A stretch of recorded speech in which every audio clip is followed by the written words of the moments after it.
الحمد للہ رب العالمین والصلاة والسلام علی سید المرسلین اما بعد فاعوذ باللہ من الشیطان الرجیم بسم اللہ الرحمن الرحیم والصلاة والسلام علیک یا رسول اللہ وعلی آلک واصحابک یا حبیب اللہ والصلاة والسلام علیک یا نبی اللہ وعلی آلک واصحابک یا نور اللہ۔ آج کا موضوع ہے ایمان کے تقاضے۔ اللہ تعالیٰ کا ہمارے اوپر احسان ہے کہ ہم اہل ایمان ہیں، مومن ہیں، کلمہ پڑھنے والے ہیں۔ اللہ تعالیٰ نے ایمان کی دولت، اسلام کی دولت ہمیں عطا فرمائی، اور یہ اتنی عظیم دولت ہے کہ اس کی وجہ سے جنت کا دائمی ہمیشہ کا داخلہ نصیب ہوگا۔ اگر اللہ تعالیٰ نے بے حساب بخش دیا تو بغیر جہنم کے عذاب اٹھائے جنت میں چلے جائیں گے، اور اگر بے حساب بخشش نہ ہوئی، حساب ہوا، تو اس کے بعد یا تو شفاعت سے اور یا خدا نخواستہ کچھ عذاب اٹھا کر جنت میں داخلہ نصیب ہو جائے گا۔ لیکن اتنا ضرور ہے کہ بالآخر جنت کا داخلہ مل ہی جائے گا، اور دائمی عذاب سے اللہ تعالی ہمیں محفوظ فرمائے گا۔ یہ ایمان کا اتنا بڑا فائدہ ہے کہ جسے حقیقت میں پوری طرح ہم سمجھ نہیں سکتے، جسے شمار نہیں کر سکتے۔ لیکن اس کے ساتھ ساتھ ایک بات بڑی واضح ہے کہ ایمان ایک جڑ کی طرح ہے، ایک بیج کی طرح ہے جس سے ایک پودا نکلتا ہے۔ ایمان ایک سب سے بنیادی چیز ہے، یہ اصول ہے جس سے بہت سی چیزیں متفرع ہوتی ہیں، نکلتی ہیں۔ ایمان لانے کے مقاصد کیا ہوتے ہیں، ایمان لانے کے تقاضے کیا ہوتے ہیں، قرآن مجید میں اس کا بھی بہت سی جگہ پہ بیان ہے، اور بطور خاص صحابہ کرام کی زندگی کا اگر مشاہدہ کریں، مطالعہ کریں، تو پتہ چلتا ہے کہ ایمان کیا چیز ہے کہ اس کے آنے کے بعد زندگی میں کیسی تبدیلی واقع ہوتی ہے۔ ایمان کے تقاضوں کے حوالے سے قرآن مجید کی ایک آیت مبارکہ عرض کرتا ہوں، جس سے ہمیں اتنا سمجھ آ جاتا ہے کہ بہرحال ایمان کے کچھ تقاضے ہیں۔ فرمایا وَعَلَى اللَّهِ فَتَوَكَّلُوا إِن كُنتُم مُؤْمِنِينَ، اور اللہ ہی پر بھروسہ کرو اگر تم ایمان والے ہو۔ اس کا مطلب کیا ہوا؟ مطلب بڑا واضح ہے کہ جب تم ایمان والے ہو تو تمہارا ایمان یہ تقاضا کرتا ہے کہ تمہیں اللہ ہی پر بھروسہ ہونا چاہیے، اللہ پر تمہارا توکل ہونا چاہیے۔ اس طرح کی قرآن مجید میں بہت سی آیات ہیں جس میں یہی الفاظ بیان فرمائے گئے کہ اگر تم ایمان والے ہو تو پھر یہ کرو، اگر تم ایمان والے ہو تو پھر یہ کرو۔ تو اس سے پتہ چلا کہ ایمان کے کچھ تقاضے ہوتے ہیں۔ پھر اس کے ساتھ صحابہ کرام کی جب زندگی کو ہم دیکھتے ہیں تو پتہ یہ چلتا ہے کہ جو شخص بھی مسلمان ہوتا تھا اس کی زندگی میں ایک انقلاب برپا ہو جاتا تھا۔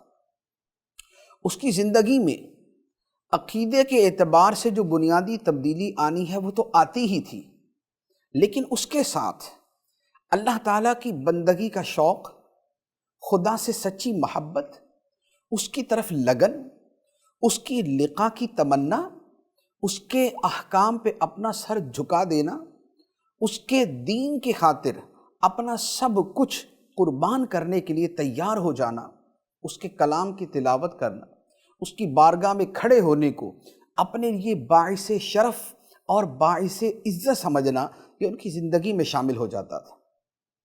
بڑی سے بڑی تکلیف برداشت کرنا راہ دین میں یہ ان کا شیوا بن جاتا تھا۔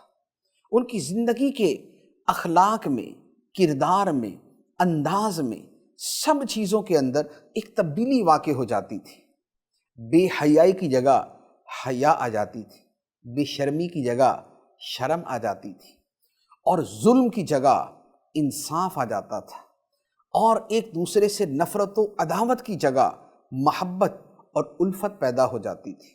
قطع تعلقی اور قطع رحمی کی جگہ صلہ رحمی اور تعلق جوڑنا آ جاتا تھا۔ یہ سب کیا تھا؟ یہ سب یہ تھا کہ ایمان ان کا سب کچھ بدل دیا کرتا تھا۔ ایمان کی طاقت اور ایمان کا نور ان کے اندر کو بدل دیا کرتا تھا۔ یہ ایمان کے تقاضے ہوتے ہیں۔ ہم ذرا اپنی زندگیوں پر غور کریں کہ ایمان کے کتنے تقاضے ہم پورا کرتے ہیں۔ اللہ تعالیٰ کو ہم مانتے ہیں اور ہمارا قطعی یقین ہے، عقیدہ ہے، ہمارے بلکہ دین کی سب سے بنیادی چیز ہے لا الہ الا اللہ، اللہ کے سوا کوئی معبود نہیں۔ معبود کسے کہتے ہیں؟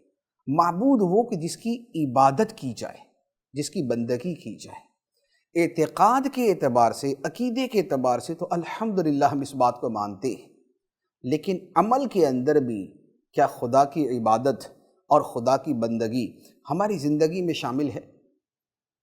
کیا نمازوں کی پابندی، کیا زکوٰۃ کی ادائیگی، کیا تلاوت قرآن، کیا ذکر الہی، کیا یہ سب چیزیں ہماری زندگی میں شامل ہیں جو ایمان کا تقاضا ہے، جو خدا کو معبود ماننے کا تقاضا ہے؟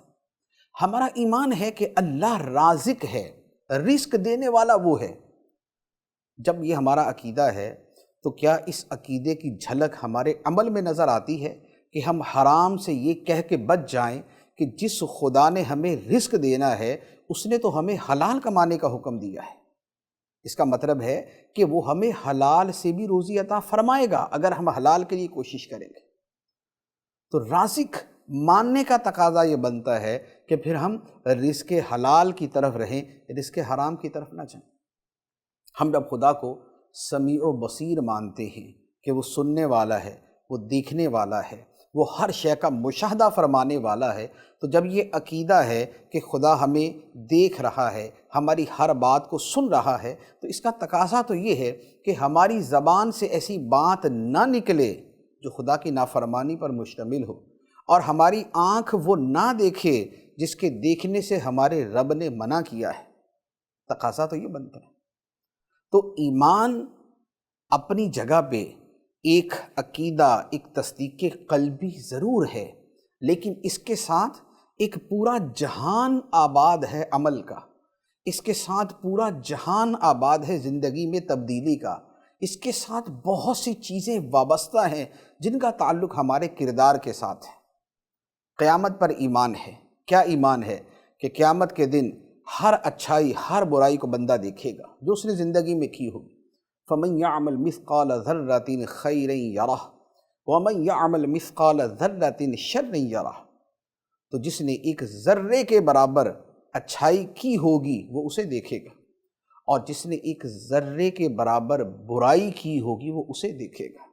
اس کا مطلب یہ ہوا کہ جب ہمیں یہ پتہ ہے کہ چھوٹی سے چھوٹی برائی بھی قیامت کے دن ہمارے سامنے آ جائے گی تو پھر ہم اس سے بچیں، اور چھوٹی سے چھوٹی نیکی کا بھی خدا قیامت کے دن صلہ عطا فرمائے گا تو حتی الامکان اسے کرنے کی کوشش کریں۔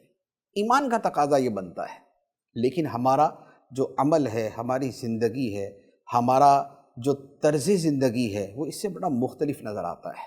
تو الحمدللہ کہ ہم اہل ایمان ہیں، ہم ایمان والے ہیں، لیکن اس کے ساتھ جو ہمارے ایمان کے تقاضے ہیں ہماری توجہ اس کے اوپر بھی ہونی چاہیے، اور اس کو جاننے کے لیے کہ ایمان کے تقاضے کیا ہیں، اس کے لیے سب سے پہلی شے تو یہ ہے کہ قرآن مجید کو سمجھ کے پڑھیں، تفسیر قرآن کا مطالعہ کریں، صراط الجنان پڑھیں، پتہ چلے کہ اللہ تعالیٰ نے قرآن کے اندر ہمیں فرمایا کیا ہے۔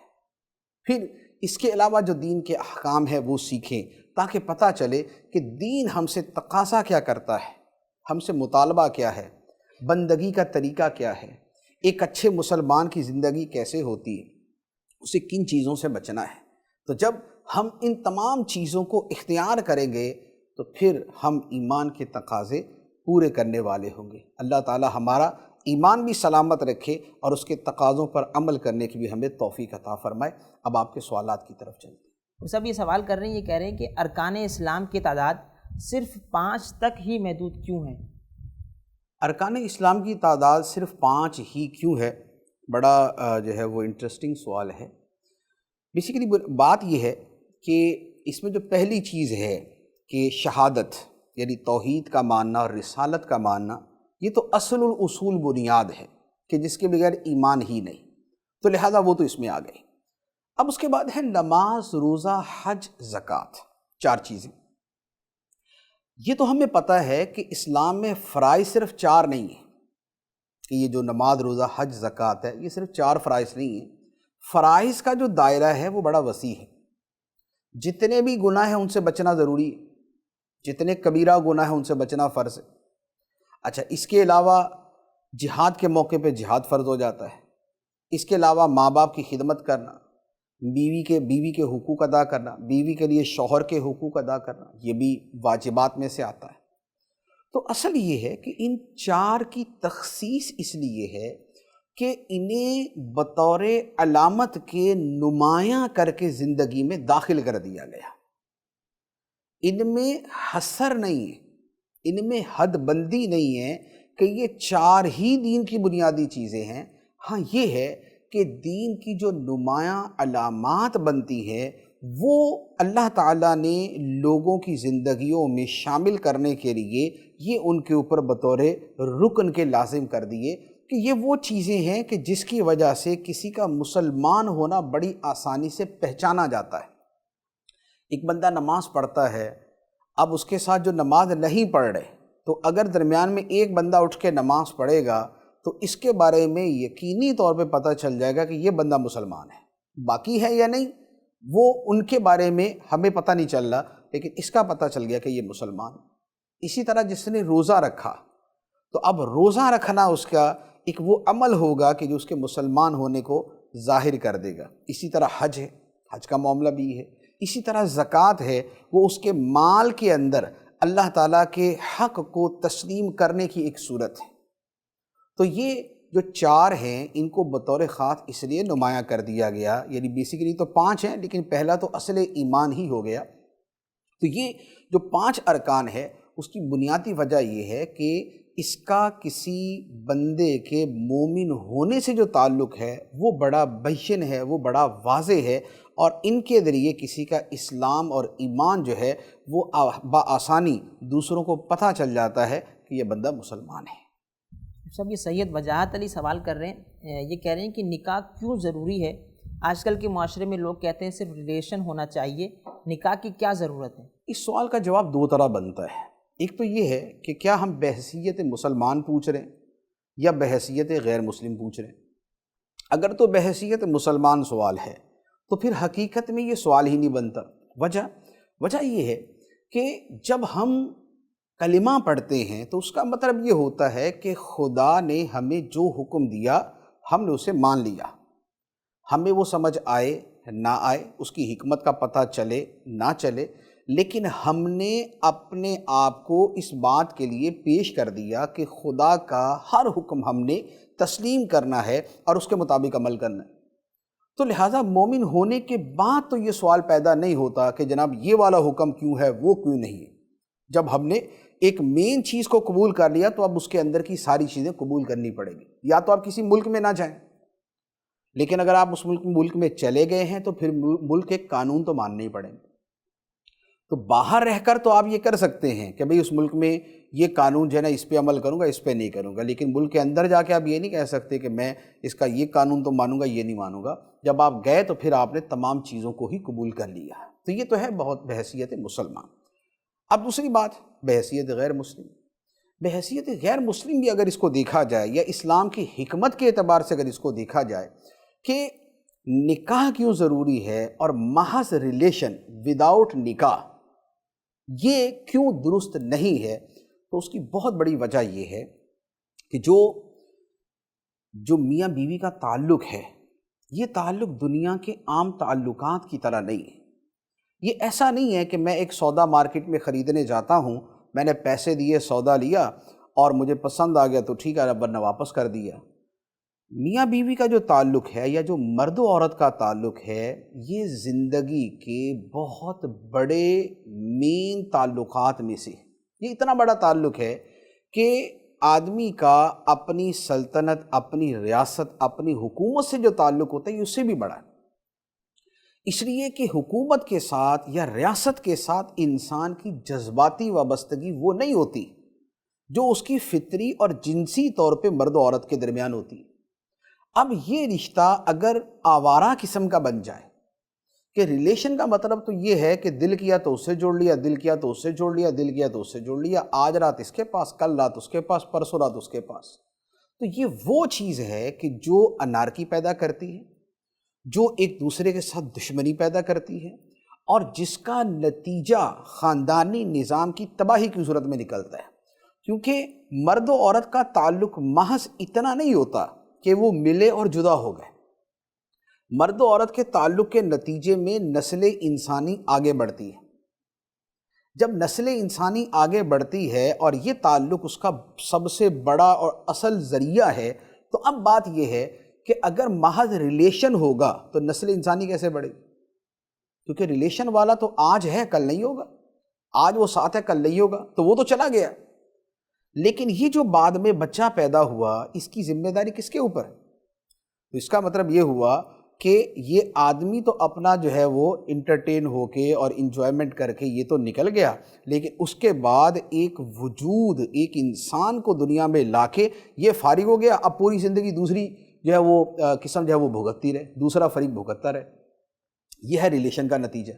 لیکن نکاح میں کیا ہوتا ہے؟ نکاح کے اندر یہ ہوتا ہے کہ نکاح کے اندر وہ جو باپ ہے اس کو باپ کی ذمہ داری قبول کرنی پڑتی ہے، اسے باپ کے فرائض ادا کرنے پڑتے ہیں، اسے بچے کے تمام حقوق پورے کرنے پڑتے ہیں۔ تو اب کیا ہے کہ اب ایک سیکیور ماحول پیدا ہوتا ہے، اب ذمہ داریاں جو ہے وہ دونوں کے درمیان تقسیم ہوتی ہے کہ جب دونوں کے عمل سے بچہ وجود میں آیا ہے تو ذمہ داریاں بھی دونوں کے اوپر آئیں۔ تو کچھ ذمہ داریاں ماں پہ چلی جاتی ہیں، کچھ باپ پہ چلی جاتی ہیں۔ لیکن ریلیشن کی صورت میں کیا ہوتا ہے؟ ریلیشن کی صورت میں ساری ذمہ داریاں جو ہے وہ ایک فریق پہ چلی گی، دوسرا تو نکل گیا۔ یہ تو نہیں ہو سکتا کہ ماں چھوڑ کے چلی جائے۔ کیوں؟ اس لیے کہ وہاں جو فطری جذبہ اور تعلق ہے وہ باقی رہتا ہے۔ دوسرا یہ ہے کہ ماں نے تو اس کو اٹھا کے پھرنا ہے، باپ تو جو ہے اگلے دن نکل گیا، ماں تو اگلے دن نہیں نکلے گی، اس نے تو 9 مہینے اس کو جو ہے وہ اٹھا کے پھرنا ہی ہے گود میں اپنے پیٹ کے اندر، اور اس کے بعد جو مراحل ہیں سارے ماں نے طے کرنے۔ تو یہ ہے ریلیشن کا نتیجہ، جبکہ نکاح کے اندر جو ہے دونوں اول سے آخر تک اس میں برابر جو ہے وہ ذمہ داری اپنی پوری کرتے ہیں، تو یہ اس کا فائدہ ہے۔ تو یہ اسلامی احکام کی حکمتیں ہیں۔ یہ عرفان ندیم یہ سوال کر رہے ہیں، کہہ رہے ہیں سب سوال یہ ہے، اللہ پاک بڑا غفور الرحیم ہے، اس امید پر گناہ کرتے رہنا کیسا؟ اللہ تعالیٰ غفور الرحیم ہے، اور اللہ تعالیٰ سریع الحساب ہے، شدید العقاب ہے۔ وہ جلد حساب لینے والا بھی ہے اور وہ سخت سزا دینے والا بھی ہے۔ جیسے اس نے جنت بنائی ہے ایسے اس نے جہنم بنائی، جیسے وہ نیکیوں پہ جزا دے گا اسی طرح گناہوں پہ سزا دے گا۔ جیسے وہ غفور الرحیم ہے اسی طرح وہ ذو انتقام بھی ہے، اور وہ عذاب دینے والا اور عقاب دینے والا بھی ہے۔ تو لہٰذا غفور الرحیم ہونے کا تقاضا یہ ہے کہ اس کی مغفرت اور رحمت کی امید رکھی جائے، اور رحمت حاصل کرنے کے ذرائع زیادہ سے زیادہ اختیار کیے جائیں۔ جیسے بندہ نیکی کرتا ہے تو اس کو رحمت ملتی ہے، اور نیکیاں کرتا اور رحمتیں ملتی۔ گناہ کر کے تو رحمت کی امید نہیں کرے گا کہ میں گناہ کروں گا تو مجھے رحمت ملے گی، میں گناہ کروں گا تو مجھے رحمت ملے گی۔ گناہ کر کے تو سزا کی توقع زیادہ ہے۔ تو لہٰذا غفور الرحیم ہونے کا تقاضا یہ ہے کہ اس کی مغفرت کے اسباب پیدا کرے اور اس کی رحمت کے حصول کے ذرائع اختیار کرے، اور شدید العقاب ہونے کا تقاضا یہ ہے کہ بندہ اس کے عذاب سے ڈرتے ہوئے گناہ سے بچے۔ تو لہذا یہ محض ایک شیطانی وسوسہ ہوتا ہے کہ بندہ اس طرف کی چیز کو لے لیتا ہے، اس طرف کی چیز کو نہیں لیتا۔ اللہ تعالیٰ غفور الرحیم ہے، لیکن اللہ تعالیٰ نے اسپیسیفک اس بندے کو یہ گارنٹی نہیں دی کہ میں تجھے بخشی دوں گا۔ اللہ تعالیٰ فرماتا ہے ان اللہ لا یغفر ان یشرک بہ ویغفر ما دون ذلک لمن یشاء، بے شک اللہ تعالیٰ اس بات کو نہیں بخشے گا کہ اس کے ساتھ شرک کیا جائے، اور اس سے جو نیچے کے گناہ ہیں وہ بخش دے گا، لیکن سب کے لیے نہیں، لمن یشاء، جس کے لیے چاہے گا۔ تو اللہ تعالیٰ جو گناہ بخش دے گا، جس پر وہ غفور ہے، جس بات کے لیے وہ رحیم ہے، وہ ہے اس کی مشیت کے ساتھ، کہ اس کی مرضی ہوگی تو بخشے گا۔ اب ہمیں کیا یہ پتہ ہے کہ اللہ تعالیٰ کی مرضی میرے بارے میں کیا ہے؟ تو اگر میں گناہ کر رہا ہوں اور میں یہ کہہ رہا ہوں کہ اللہ تعالیٰ بخش دے گا، تو اللہ تعالیٰ بخش دے گا اگر وہ چاہے گا۔ اب وہ میرے بارے میں چاہے گا یا نہیں چاہے گا یہ تو مجھے نہیں پتا، ہو سکتا نہ چاہے، تو نہ چاہے تو میں پھنس گیا۔ تو لہٰذا مغفرت اور رحمت کا جو تعلق ہے وہ مشیت، مرضی کے ساتھ ہے، اللہ تعالیٰ کی مشیت، ارادے اور مرضی کے ساتھ ہے۔ ہمیں اس کا نہیں پتہ، ہمیں یہ پتہ ہے کہ خدا کے پاس مغفرت کے خزانے ہیں، خدا کے پاس رحمت کے خزانے ہیں، لیکن ان خزانوں میں مجھے ملے گا یا نہیں ملے گا یہ ہمیں نہیں پتہ۔ تو لہذا اس وجہ سے ہم نے گناہ سے بچنا ہے اور نیکی کرنی ہے۔ سب یہ اسلامی بہن سوال کر رہی ہیں، یہ کہہ رہی ہیں سب سے سوال ہے کہ اگر وضو کرتے ہوئے جو کلپ ہوتا ہے، ہیئر بین ہوتا ہے، وہ اگر سر پر لگا ہوا ہو تو اسے اتارنا ضروری ہے یا لگے ہوئے بھی اگر ہم مسح کریں گے تو وضو ہو جائے گا؟ جو کلپ وغیرہ سر پہ لگا ہوتا ہے تو اس کے ہوتے ہوئے بھی مسح ہو جائے گا۔ دیکھیں مسح کے اندر دو چیزیں ہیں، ایک تو ہے اس کا درجہ فرض۔ درجہ فرض یہ ہے کہ چوتھائی جو 4 انگلیاں ہیں ان کے برابر جو ہے وہ سر کا مسح ہو، چوتھائی سر کا مسح ہو جائے۔ اب چوتھائی سر کا مسح جو ہے یہ تو ہو ہی جائے گا، کلپ جو ہے وہ یہ سر پہ بالکل درمیان میں لگا ہوتا ہے یا سائڈ پہ لگا ہوگا، تو چوتھائی سر کا جو مسح ہے وہ تو ہو جائے گا۔ اب یہ ہے کہ کیا سنت ادا ہو جائے گی یا نہیں؟ تو سنت یہ ہے کہ پورے سر کا مسح ہو۔ اب اگر کلپ لگا ہوا ہے تو ظاہراً صورت یہی بنتی ہے کہ اتنا حصہ بہرحال خشک رہ جائے گا، اگر وہاں تری نہیں پہنچ رہی تو اتنا حصہ خشک رہ جائے گا، تو یہ سنت کا ترک ہوگا۔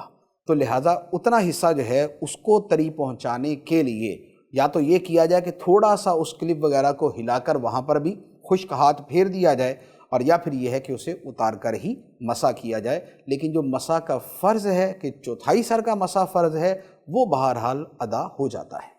تو صاحب یہ محمد شہیر سوال کر رہے ہیں، یہ کہہ رہے ہیں اسلامک نام وغیرہ ہر چیز پر لکھا ہوتا ہے، تو کیا سب چیزوں کو ہی سنبھال کر رکھنا ضروری ہے؟ اسلامی نام جو ہے وہ چیزوں پہ لکھے ہوتے ہیں، اسلامی ہوں یا کسی بھی زبان کے الفاظ ہوں۔ مسئلہ یہ ہے کہ جو حروف تہجی ہیں وہ کسی بھی زبان کے ہوں، انگلش کے ہوں، اردو کے ہوں، فارسی کے ہوں یا کسی اور زبان کے، ان کے ادب کرنے کا حکم ہے کہ ان کا لحاظ کیا جائے، ان کا خیال کیا جائے۔ اب دو چیزیں ہوتی ہیں، ایک تو یہ ہوتا ہے کہ مقدس الفاظ ہیں جیسے دینی الفاظ ہیں، اللہ رسول کے نام، اور ایک یہ ہے کہ عام الفاظ ہیں کہ عام لوگوں کے جو ہے وہ نام۔ عام لوگوں کے ناموں میں بھی حکم تو یہ ہے کہ ان کا خیال کیا جائے اور بلا وجہ ان کا روندنا یا جو ہے ان کو استعمال کرنا اس سے بچا جائے جس حد تک آسانی ہو۔ دوسرا یہ ہے کہ مقدس الفاظ ہوں۔ اگر مقدس الفاظ ہیں جیسے اللہ رسول کا نام ہے، قرآن کا نام ہے، تو اب جو ادب کا تقاضا ہے وہ بڑھ جاتا ہے، لہذا ان کا زیادہ خیال کیا جائے گا۔ اور اگر قرآن مجید کی آیت وغیرہ ہے تو پھر اس کا جو ادب ہے وہ زیادہ ضروری ہو جاتا ہے۔ تو جو ضروری کا معاملہ ہے وہ قرآنی آیات کے ساتھ ہے کہ ان کے ساتھ جو ادب کا معاملہ ہے وہ سب سے زیادہ ہے، وہ سب سے اہم ہے، اور باقی جو مقدس اسماء ہے اس میں بھی کوشش ہی ہونی چاہیے کہ ان کا خیال کیا جائے۔ لیکن آل ٹو آل ہر شے کو سنبھال کے رکھنا یہ شرعی اعتبار سے واجب نہیں ہے، کیونکہ اس سے شدید حرج جو ہے وہ پیش آ سکتا ہے۔ ہمارے زمانے میں کاغذ بہت عام ہے، اس پہ لکھنا عام ہے، اور کاغذات کا روڑوں پہ پڑے ہونا، گرے پڑے ہونا یہ بھی بہت عام ہے۔ تو اگر تمام کے تمام کاغذات کا سنبھالنا اس طرح ضروری ہو جائے تو یہ شدید حرج کا باعث ہے۔ تو لہذا آیت قرآنی نظر آئے پھر لازمی طور پہ اٹھائیں، اللہ رسول کا نام ہو، مقدس دینی چیزوں کے نام ہو تو اس میں بھی ترجیحی اور تاکیدی بنیادوں پہ اس کو اٹھا لیا جائے۔ اگر عام ہیں تو اس میں خود کوشش کریں کہ خود نہ گرائیں، خود نہ پھینکیں، اور باقی پڑا ہوا ہے تو اب اس سے صرف نظر کے بغیر گزارا نہیں ہے۔ یہ سوال ہے ہمارے پاس، یہ کہہ رہے ہیں کہ اگر کسی کو کرنٹ لگا اور وہ مر گیا تو کیا وہ شہید کہلائے گا؟ کسی کو کرنٹ لگا اور وہ مر گیا تو کیا وہ شہید کہلائے گا؟ دیکھیں اس کا تعلق بنتا ہے اچانک موت کے ساتھ، اور اچانک موت کے حوالے سے بھی فضیلت جو ہے وہ وارد ہے، اس کی اپنی یعنی کہ فضیلت وارد ہے، لیکن جو نارمل شہادت کی کیٹیگریز ہیں جو بیان کی گئی ہیں بہرحال اس کے اندر یہ داخل نہیں ہوتا۔ ماشاءاللہ۔ یہ محمد ذیشان ہیں، یہ سوال کر رہے ہیں، کہہ رہے ہیں سب سے سوال ہے امام حسن، امام حسین اور حضرت مولا علی رضی اللہ تعالیٰ عنہم کا جنازہ کس نے پڑھایا تھا؟ سیدنا علی المرتضیٰ شیر خدا رضی اللہ تعالی عنہ کے جنازے کے حوالے سے بھی اختلاف ہے، اور اس میں ایک قول تو یہی ہے کہ سیدنا امام حسن رضی اللہ تعالی عنہ نے جنازہ پڑھایا تھا، اور جہاں تک امام حسن رضی اللہ تعالی عنہ کے جنازے کا تعلق ہے تو مجھے یاد پڑتا ہے کہ یہ شاید گورنر مدینہ مروان نے پڑھایا تھا، اور امام حسین رضی اللہ تعالیٰ عنہ کا جو جنازہ ہے تو وہ جو وہاں پر افراد موجود تھے انہوں نے ہی پڑھا تھا۔ یہ کہہ رہے ہیں کہ اگر کسی نے عشاء کی قضا کر رہا ہے اور وہ اس نے آج کے دن فرض پڑھ لیے، فرض کی قضا کر لی، اور اگلے دن وہ وتر کی قضا کر لے تو کیا یہ درست ہے؟ جی اس انداز کے اندر کر سکتے ہیں کہ عشاء کی قضا جو ہے وہ فرض ہے اور وتر کی قضا واجب ہے۔ اب یہ ضروری نہیں ہے کہ جب قضا پڑھی جائے تو عشاء کے فرض اور واجب وتر کی اکٹھی ہی قضا کی جائے۔ یہ ہو سکتا ہے کہ پہلے جو ہے وہ عشاء کے فرض کی قضا کر لی جائے اور اگلے دن جو ہے وہ وتروں کی قضا پڑھ لی جائے۔ یہ سوال کر رہے ہیں، یہ کہہ رہے ہیں کہ پیارے آقا صلی اللہ تعالیٰ علیہ وآلہ وسلم کو معراج اعلان نبوت کے بعد ہوئی تھی؟ معراج تو یقینی طور پہ اعلان نبوت کے بعد ہی ہوئی تھی، کیونکہ معراج جو ہے اس کے بارے میں جو اقوال ہیں کہ وہ 8 جو ہے وہ سنہ ہجری میں ہوئی یا 9 میں ہوئی یا 10 میں ہوئی، جو مختلف سال ہیں، تو وہ بہرحال جو بھی ہیں وہ سارے کے سارے اعلان نبوت کے تو بعد ہیں۔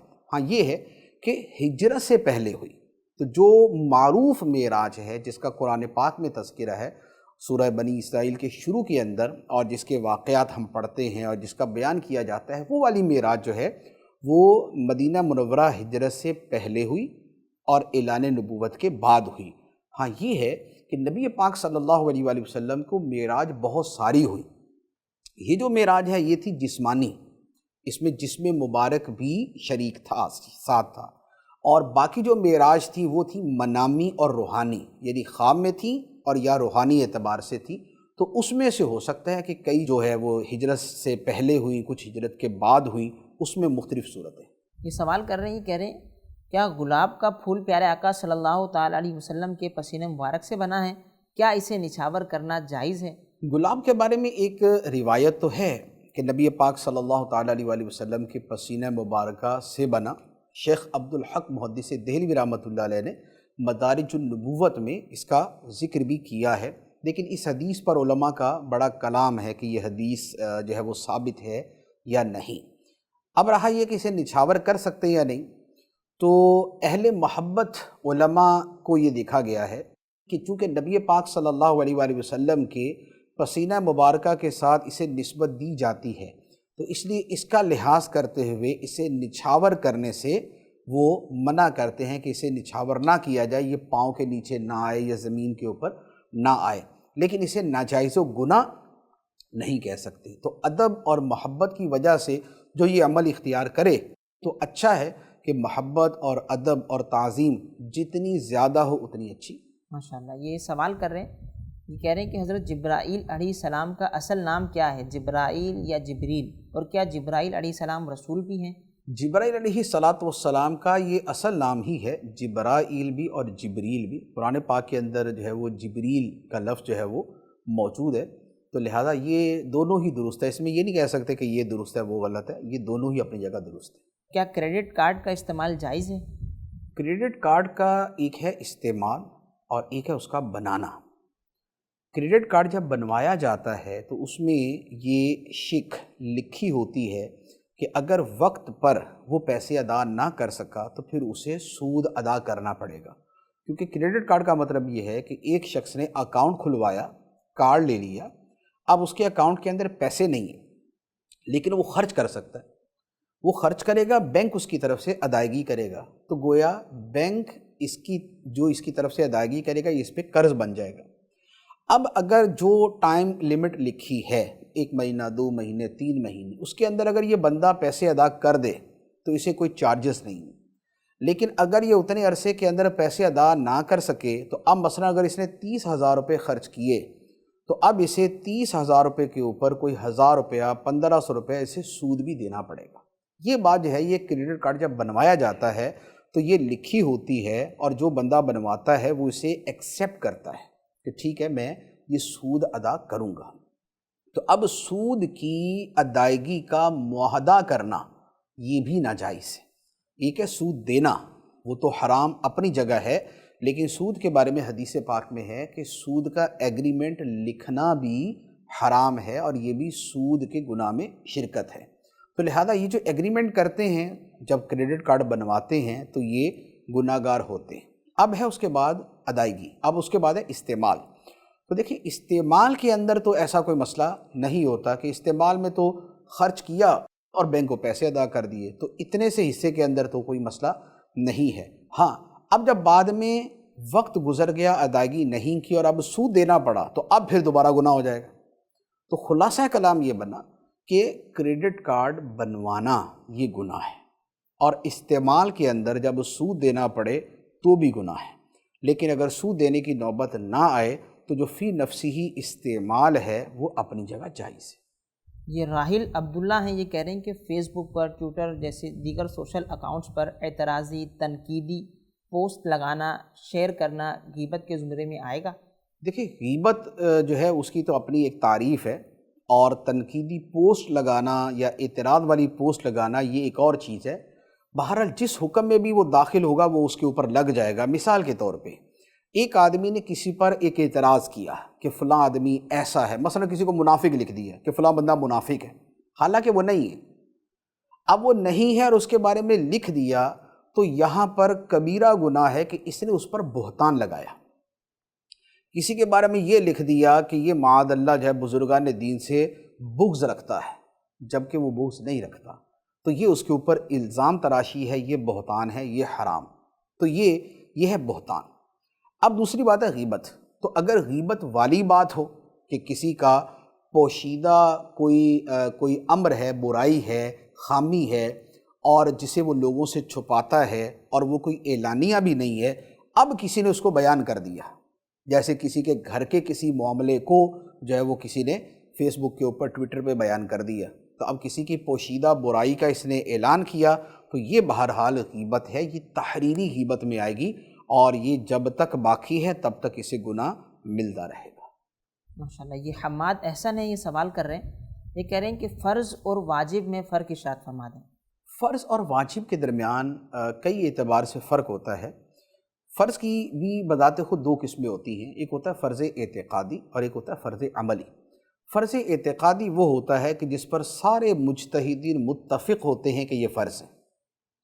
فرض عملی وہ ہوتا ہے کہ جس کے بارے میں مجتہدین کے درمیان اختلاف ہوتا ہے، لیکن جو مجتہد اس کو مانتا ہے وہ اس طور پہ مان رہا ہوتا ہے کہ اس کے بغیر عمل اصلاً باطل ہوگا، یہ فرض عملی۔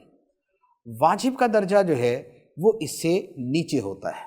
واجب یہ ہے کہ اس کے بغیر وہ عمل شرعاً وقوع پذیر تو ہو جائے گا، لیکن اس میں کمی رہے گی، اور وہ ایسی کمی ہوگی کہ جس کا ازالہ کرنا ضروری ہوگا۔ اب مثال کے طور پہ نماز کے اندر سجدہ کرنا فرض ہے، اور یہ سجدہ جو ہے یہ فرض اعتقادی ہے، یعنی یہ ایسا فرض ہے کہ جس پر سب متفق ہیں کہ یہ نماز کے اندر فرض ہے۔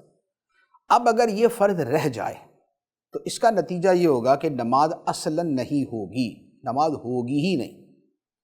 واجب کیا ہے؟ واجب یہ ہے کہ اگر، اب اسی میں فرض عملی کی مثال دیتا ہوں، کہ رکوع سے اٹھنے کے بعد جو قوما ہوتا ہے اور دو سجدوں کے درمیان جو جلسہ ہوتا ہے، اس کے بارے میں امام اعظم علی رحمہ فرماتے ہیں کہ یہ واجب ہے، امام شافعی فرماتے ہیں فرض ہے۔ اب امام شافعی کے نزدیک جس نے یہ چھوڑا اس کی نماز ہی نہیں ہوئی، لیکن امام اعظم فرماتے ہیں کہ جس نے یہ چھوڑا اس کی نماز ہو گئی، لیکن اس نے واجب چھوڑا ہے، تو لہذا اب بھول کے چھوڑا تو سجدہ صاحب کرے، جان بوجھ کے چھوڑا تو نماز واجب الاعادہ، یعنی کہ دوبارہ پڑھنا ضروری ہے۔ تو اب آپ دیکھیں کہ اس میں فرق کیا ہوا۔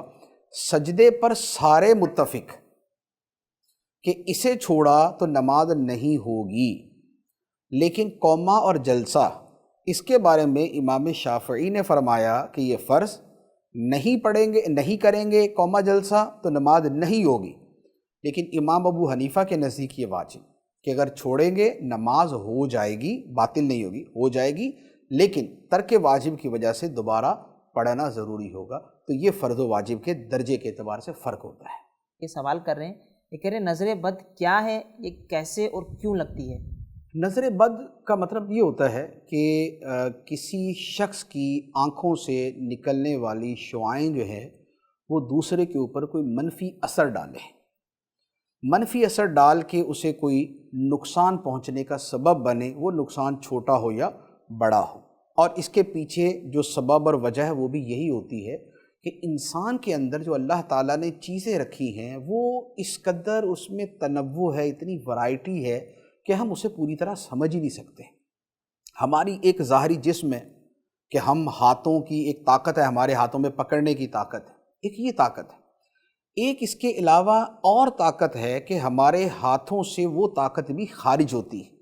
ہماری آنکھوں میں ایک دیکھنے کی طاقت ہے، لیکن ایک اس سے ہٹ کر بھی طاقت ہے جو اپنی انرجی رکھتی ہے۔ تو اب یہ ایک دوسری طاقت جو ہے نا، یہ ساتھ میں چل رہی ہوتی ہے، وہ طاقت اثر انداز ہوتی ہے۔ جیسے بعض لوگوں کے ہاتھ میں ایک شفا کی طاقت ہوتی ہے، اس کے ہاتھوں سے لہریں نکلتی ہیں شفا کی، اور بعض لوگ مشق کر کے بھی ہاتھوں میں وہ قوت جو ہے وہ بیدار کر لیتے ہیں۔ اب وہ کسی پہ ہاتھ پھیر دیں تو اس کا مرض جاتا رہے گا، اس کا درد ختم ہو جائے گا، یا جو ہے وہ اگر کسی کو جو ہے وہ اپنی نگاہوں کے ساتھ اچھے انداز میں دیکھ لیں تو اس کا مرض ختم ہو جائے گا۔ لیکن جیسے یہ اچھی تاثیر یا اچھے جو ہے وہ اچھی لہریں انسان کے وجود سے نکلتی ہیں، اسی طرح بری لہریں بھی ہوتی ہیں، اور جب کوئی اس انداز میں دیکھتا ہے تو اس کے اثرات دوسرے کے اوپر منفی ہوتے ہیں، تو یہ نظر بد ہوتی ہے۔ نظر کا لگنا برحق ہے، حدیث مبارک کے اندر فرمایا گیا ہے کہ نظر حق ہے، یعنی کہ نظر لگ جاتی ہے، اور اس کا علاج جو ہے، پھر اس کے علاج میں بہت ساری ہیں، بہت آسان جو ہے وہ یہی ہے کہ سورہ فلق سورہ ناس پڑھ کے دم کیا جائے تو نظر اتر جاتی ہے۔ اسی طرح سورہ فاتحہ شریف میں ہر بیماری کی شفا ہے، تو سورہ فاتحہ شریف پڑھ کے دم کرے تو بھی نظر اتر جاتی ہے، آیت الکرسی پڑھ کے دم کرے تو بھی نظر اتر جاتی ہے۔ یہ مشتبہ سومرو ہیں، یہ سوال کر رہے ہیں، یہ کہہ رہے ہیں کہ جمعہ کی اذان ثانی کے جواب کا کیا حکم ہے، اور اذان ثانی میں شہادت کے وقت انگوٹھے چومنے کا کیا حکم ہے، ارشاد فرما دیں۔ جمعے کی جب دوسری اذان ہوتی ہے، جو اس وقت ہوتی ہے کہ جب امام ممبر پہ بیٹھتا ہے، اذان ہوتی ہے اور اس کے بعد امام خطبہ پڑھتا ہے، یہ جو دوسری اذان ہوتی ہے اسے اذان ثانی کہا جاتا ہے، جمعے کی اذان ثانی۔ اس کے بارے میں حکم یہ ہے کہ اس اذان کا جواب نہ دیا جائے، صرف خطیب اس اذان کا جواب دے گا، اور جو باقی سامعین ہیں، جو نمازی ہیں، وہ سارے خاموشی سے اذان سنیں گے، ان میں کوئی بھی جواب نہ دے۔ اور اس میں جب نبی پاک صلی اللہ علیہ وآلہ وسلم کا نام مبارک آئے تو اس پہ زبان سے درود نہ پڑھا جائے، دل میں درود پڑھا جائے، اور انگوٹھے بھی اس میں نہ چومے جائیں، بلکہ آرام سے بالکل جو ہے نا وہ پیسفلی آرام سے بیٹھے رہیں، کوئی حرکت نہ کریں۔ یہ ہے امام اعظم رحمۃ اللہ علیہ کا مذہب، اور یہ راجح قول ہے۔ لیکن اگر کوئی شخص زبان سے اذان دیتا ہے اور اذان کے اندر اس میں مبارک پہ انگوٹھے چوم لیتا ہے تو اس پر بھی گناہ کا حکم نہیں ہے، اور اگر کوئی ایسا کرے تو اسے مسئلہ سمجھانے کے اعتبار سے اگر سمجھانا چاہیں تو سمجھا دے، لیکن سختی کرنے کی یا اس کے اوپر شدت کرنے کی بہرحال اصلاً حاجت نہیں ہے اور نہیں کرنی چاہیے۔ یہ علی حسنین وڑائچ بھائی ہیں، یہ کہہ رہے ہیں مفتی صاحب کی بارگاہ میں عرض ہے، اسلام میں کمیشن در کمیشن لینا کیسا ہے؟ یعنی ایک بندے کو ہم نے کمپنی میں شامل کروایا تو ہمیں کمیشن ملا، ایسے ہی وہ آگے کسی کو شامل کروائے تو اسے بھی کمیشن ملا، اور ہمیں بھی، تو کیا اسلام میں یہ جائز ہے، حالانکہ تیسرے بندے کو ہم شاید جانتے بھی نہ ہوں؟ یہ کمیشن کی صورت آج کل بڑی رائج ہے، نئی نئی کمپنیاں مارکیٹ میں آتی ہیں اور کمیشن در کمیشن کا سلسلہ شروع کرتی ہیں کہ ایک آدمی نے کسی کو ممبر بنایا، اس کا کمیشن ملے گا، اب اگلے والا آگے کسی کو بنائے گا تو اس درمیان والے کو بھی کمیشن ملے گا، اس پہلے والے کو بھی ملے گا، حالانکہ اس پہلے والے نے کوئی کام نہیں کیا ہوتا۔ تو یہ جو کمیشن ہے یہ ناجائز ہے۔ بات یہ ہے کہ کمیشن ہوتا ہے کام کے اوپر، جب پہلے بندے نے تیسرے بندے کے حوالے سے کوئی کام کیا ہی نہیں ہے، تیسرا چوتھا پانچواں جو بھی آگے بنتا ہے اس کے حوالے سے کام نہیں کیا تو اس کا کمیشن نہیں بنتا، تو یہ کمیشن کی صورت ناجائز ہے۔ اور اس طرح کی جتنی بھی کمپنیاں رنگ برنگی نئے نئے ناموں سے آتی ہیں اور فراڈ کر کے بھاگ جاتی ہیں اکثر و بیشتر، تو ان کمپنیوں کے اندر شرکت جو ہے یہ ناجائز ہے، اور ان کا جو ممبرشپ کا جو سلسلہ ہے یہ بھی ناجائز ہوتا ہے۔ یہ مرزا یونس ہیں، یہ پوچھ رہے ہیں کہ پرفیوم لگا کر نماز پڑھنا کیسا ہے؟ پرفیوم لگا کر نماز پڑھنا جائز ہے۔ دارالفتہ اہل سنت کا فتویٰ یہ ہے کہ الکحل کا جو خارجی استعمال ہے اشیاء کے اندر یہ جائز ہے، تو لہذا پرفیوم کے اندر ہے یا پالش کے اندر ہے یا اگر کھانے کی چیزیں ہیں تو اس میں جو میڈیسنز ہیں، دوائی ہے، اس میں اس کا استعمال جائز ہے، تو لہذا پرفیوم لگا کے نماز پڑھنا جائز ہے۔ لیکن اس میں یہ بھی یاد رکھیں کہ ہمارے اہل سنت کے بہت سے اکابر علماء کا موقف یہ ہے کہ پرفیوم کا استعمال جائز نہیں ہے، تو لہذا اگر کوئی اس کی وجہ سے بچتا ہے تو یہ تقوی ہے، لیکن جو فتویٰ ہے دارالفتا اہل سنت کا وہ میں نے عرض کر دیا کہ ہمارے نزدیک یہ جائز ہے۔ یہ سوال کر رہے ہیں، یہ کہہ رہے ہیں کہ کیا آسیب کے توڑ کا تذکرہ حدیث پاک میں موجود ہے؟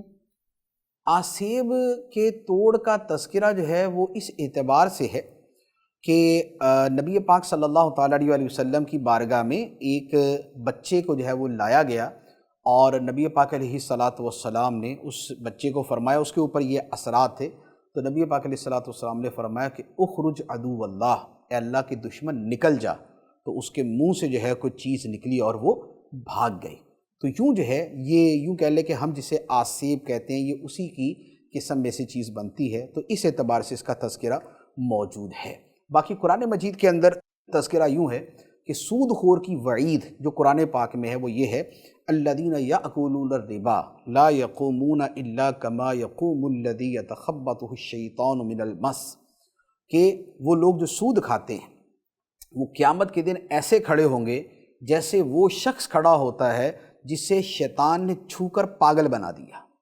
تو اس کا مطلب یہ ہوا کہ اس شے کو جو ہے وہ اس شے کو ثابت مانتے ہوئے قرآن مجید نے یہ بات فرمائی کہ یوں شیطان چھو کر کسی کو پاگل بنا دیتا ہے، مخبوط الحواس بنا دیتا ہے، اس کی حرکتیں بدل جاتی ہیں، تو لہذا اس کا یوں قرآن مجید کے اندر بھی تذکرہ موجود ہے۔ مقصد سوال یہ ہے کہ عورت بس میں بیٹھ کر فرض نماز پڑھ سکتی ہے؟ بس میں بیٹھ کے فرض نماز نہیں پڑھی جا سکتی۔ فرض نماز کے لیے سمپلی یہ ہے کہ دو چیزیں بڑی واضح ہیں۔ نمبر ایک تو یہ ہے کہ نماز کے اندر قیام فرض ہے، اور بس میں بیٹھ کے نماز پڑھیں گے تو وہ بیٹھ کے پڑھی نا، کھڑے ہو کے تو نہیں پڑھی، تو لہذا قیام گیا، نمبر ایک۔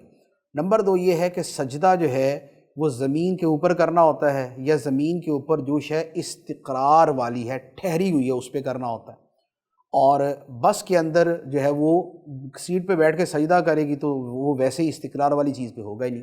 تیسرا یہ ہے کہ چلتی بس ہے، تو چلتی بس میں یوں بھی نماز نہیں ہوگی کہ نماز کی شرائط میں سے ہے کہ نماز جو ہے یا زمین پر ہوگی یا زمین پر جو شے ٹھہری ہوئی ہے، حرکت نہیں کر رہی، اس پر ہوگی۔ تو بس کے اندر اگر چلتی بس میں نماز پڑھیں گے تو یہ شرط نہیں پائی جائے گی، تو نماز نہیں ہوگی۔ اللہ تبارک و تعالی ہمیں شرعی مسائل سیکھنے اور ان پر عمل کرنے کی توفیق عطا فرمائے، آمین بجاہ النبی الامین صلی اللہ علیہ وسلم۔